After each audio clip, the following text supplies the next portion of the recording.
안녕하세요. 삶의 깊은 지혜와 영적인 통찰을 나누는 시간입니다. 우리의 믿음이 어디에 뿌리를 내리고 있는지 그 근본을 되짚어보는 것은 때로 흔들리는 세상 속에서 우리를 굳건히 세워주는 등대와 같습니다. 오늘 여러분과 함께 나눌 이야기는 바로 우리 믿음의 가장 단단한 반석, 그 초석에 관한 이야기입니다. 본격적인 이야기에 앞서 잠시 여러분의 도움이 필요합니다. 이 메시지가 더 많은 영혼에게 닿을 수 있도록 지금 좋아요를 눌러주시고 구독을 통해 이 영적인 여정에 동참해 주십시오. 여러분의 작은 손길 하나하나가 하나님의 말씀을 전하는 귀한 씨앗이 됩니다. 이 채널을 통해 말씀을 나누고 함께 기도하는 모든 분들의 삶에 하나님의 크신 은혜와 평강이 넘치기를 기도합니다. 자, 그럼 시작하겠습니다. 우리는 종종 개신교 신앙의 핵심을 이야기할 때 5개의 솔라를 언급합니다. 솔라는 라틴어로 오직이라는 뜻입니다. 그 중에서도 가장 먼저 그리고 가장 근본이 되는 원칙이 바로 솔라 스크립투라, 즉 오직 성경으로입니다. 어떤 이들은 이 원칙이 특정 개혁주의 신학의 전유물이라고 생각할지도 모릅니다. 하지만 솔라 스크립투라는 개혁주의를 넘어 역사적인 복음주의 전체를 관통하는 거대한 기둥과도 같습니다. 그렇다면 위대한 외침은 언제, 어디서부터 시작되었을까요? 역사적으로 이 개념이 세상에 가장 극적으로 드러난 순간은 1521년 독일 보름스에서 열린 제국의회였습니다. 신성 로마 제국의 황제와 교회의 최고, 권력자들이 모두 모인 그 엄숙한 자리. 한 명의 이름 없는 수사였던 마르틴 루터가 그들 앞에 섰습니다. 그는 자신의 모든 가르침을 철회하라는 서슬 펄언 압박을 받았습니다. 상상해 보십시오. 세상의 모든 권력이 한 개인을 향해 굴복을 명하는 그 순간을 말입니다. 하지만 루터는 흔들리지 않았습니다. 그의 목소리는 작았지만 그 안에 담긴 확신은 그 어떤 권력보다 강했습니다. 그는 이렇게 선언했습니다. 성경의 증거나 명백한 이성에 의해 제 오류가 증명되지 않는 한 저는 제가 인용한 성경 말씀에 사로잡혀 있습니다. 저의 양심은 하나님의 말씀에 매여 있습니다. 저는 아무것도 철회할 수 없으며 철회하지도 않을 것입니다. 왜냐하면 양심에 거슬러 행동하는 것은 안전하지도 옳지도 않기 때문입니다. 제가 여기 섰나이다. 하나님, 저를 도우소서. 아멘. 이 한마디는 단순한 개인의 항변이 아니었습니다. 그것은 교회의 수많은 전통과 교황의 권위보다 기록된 하나님의 말씀인 성경이 최종적인 권위를 갖는다는 위대한 선포였습니다. 수백 년간 이어져 온 거대한 체제의 정면으로 맞서는 신앙의 독립선언이었습니다. 물론 이 생각이 루터에게서 갑자기 튀어나온 것은 아닙니다. 그는 이미 신학 논쟁 과정에서 교황도 교회의 공의회도 실수를 저지를 수 있으며 오류가 없는 유일하고 절대적인 권위의 원천은 오직 성경뿐이라고 주장해왔습니다.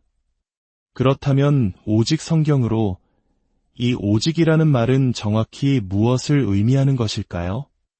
여기에는 몇 가지 중요한 차원이 있습니다. 첫째는 특별 계시의 유일한 원천이라는 의미입니다. 16세기 당시 가톨릭과 개신교 모두 하나님께서 자신을 드러내시는 계시가 있다는 사실에는 동의했습니다. 하나님이 창조하신 자연 만물을 통해 그분의 영광을 보는 자연 계시와 성경을 통한 특별 계시가 있다는 점 말입니다. 문제는 특별 계시의 원천이 하나냐, 둘이냐는 것이었습니다. 로마 가톨릭 교회는 하나님의 진리가 성경과 교회의 전통이라는 두 가지 원천에서 나온다고 가르쳤습니다. 교황의 교서나 교회의 공의회 결정 같은 교회의 전통 역시 성경과 동등한 권위를 지닌다고 본 것입니다. 이는 마치 한 나라의 헌법이 있고 그와 동시에 헌법과 동등한 효력을 지니는 역대 판례집이 따로 존재하는 것과 같습니다. 둘 중 어디에 근거해도 법적인 효력이 발생하는 것이죠. 하지만 종교개혁가들은 단호히 외쳤습니다. 기록된 특별계시의 원천은 오직 성경 하나뿐이라고 말입니다. 교회의 모든 전통, 신조, 결정들은 존중받아야 하지만 그것들이 성경의 가르침과 일치하는지를 항상 점검받아야 하는 2차적인 권위라는 것입니다. 우리 대한민국의 헌법이 모든 하위 법률의 기준이 되는 것과 같은 이치입니다. 이러한 개신교의 정신은 셈페르 레포르만다 라는 라틴어 표어로 요약됩니다.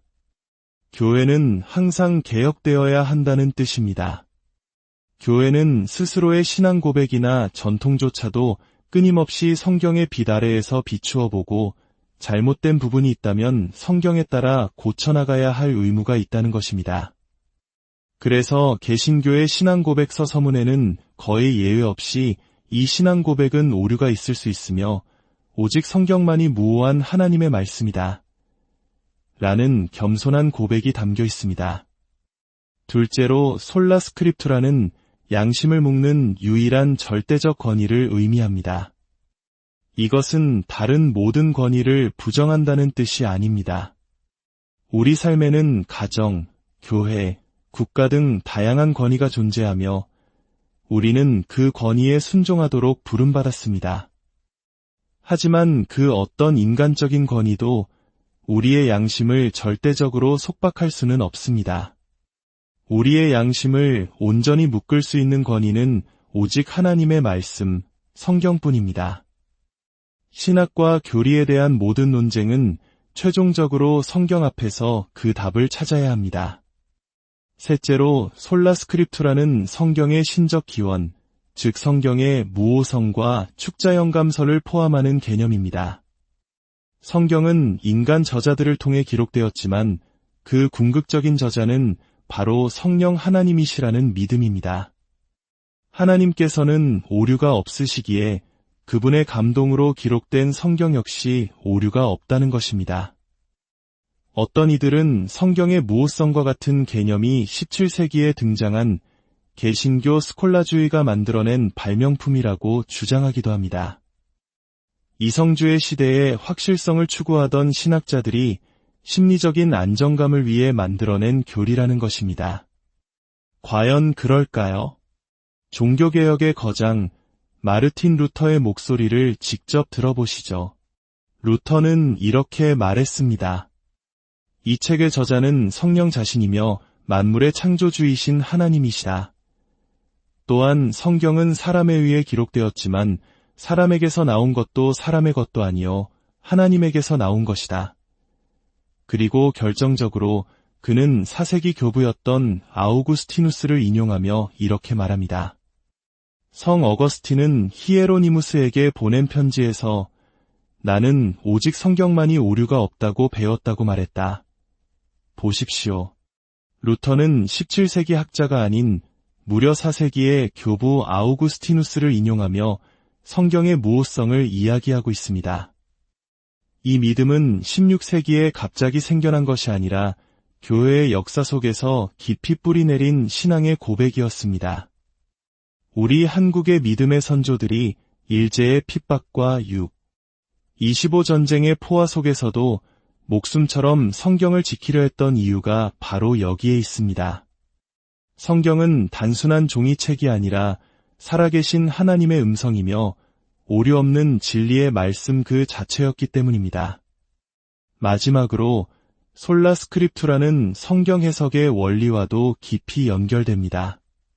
종교개혁의 가장 혁명적인 사건 중 하나는 소수의 사제들만 읽을 수 있었던 라틴어 성경을 각 나라의 언어로 번역하여 모든 평신도의 손에 들려준 것입니다.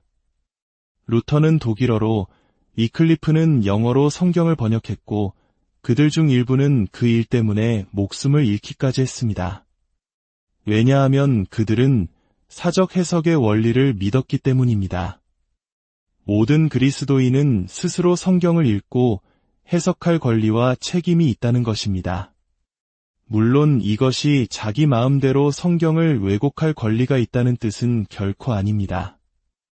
오히려 모든 성도는 성령의 조명 아래에서 성경을 진지하게 연구하고 이해해야 할 거룩한 의무를 지닙니다. 이러한 믿음의 바탕에는 성경의 명료성이라는 원리가 있습니다. 성경에는 분명 이해하기 어려운 부분들이 있습니다. 하지만 구원에 이르는 핵심적인 진리, 우리가 반드시 알아야 할 하나님의 사랑과 예수 그리스도의 복음은 모든 사람이 읽고 이해할 수 있을 만큼 명료하고 분명하게 기록되어 있다는 믿음입니다. 당시 교회는 평신도들에게 성경을 주면 수많은 이단과 끔찍한 왜곡이 일어날 것이라며 경고했습니다. 실제로 그런 부작용이 나타나기도 했습니다. 하지만 루터는 말했습니다. 만약 성경을 사람들에게 열어줌으로 인해 죄악의 홍수가 터진다 할지라도 그렇게 하라. 성경에 담긴 구원의 메시지는 그 모든 위험을 감수할 만큼 중요하고 분명하기 때문이다. 이 위대한 선언의 결과 성경은 교회의 중심에 놓이게 되었습니다. 하나님의 말씀을 읽고 설교하는 것이 개신교 예배의 핵심이 되었습니다. 바로 우리 손에 들려있는 이 성경, 우리가 매일 묵상하는 이 말씀 한 구절 한 구절에는 이처럼 치열했던 믿음의 투쟁과 역사가 담겨 있는 것입니다. 솔라 스크립투라, 오직 성경으로. 이것은 500년 전의 낡은 구호가 아닙니다. 오늘을 살아가는 우리에게 수많은 세상의 소리들 속에서 길을 잃지 않고 오직 하나님의 음성에만 귀 기울이며 살아가라는 살아있는 명령입니다. 우리의 신앙, 우리의 삶, 우리의 모든 것이 이 반석 위에 굳건히 세워지기를 소망합니다. 오늘 이 말씀을 통해 여러분의 마음에 하나님의 말씀에 대한 새로운 사랑과 확신이 심어지기를 축복합니다. 흔들리지 않는 하나님의 말씀이 여러분의 발의 등이 되고 길의 빛이 되기를 기도합니다. 그 말씀 안에서 참된 힘과 지혜, 그리고 영원한 생명을 발견하는 복된 하루하루가 되시기를 주님의 이름으로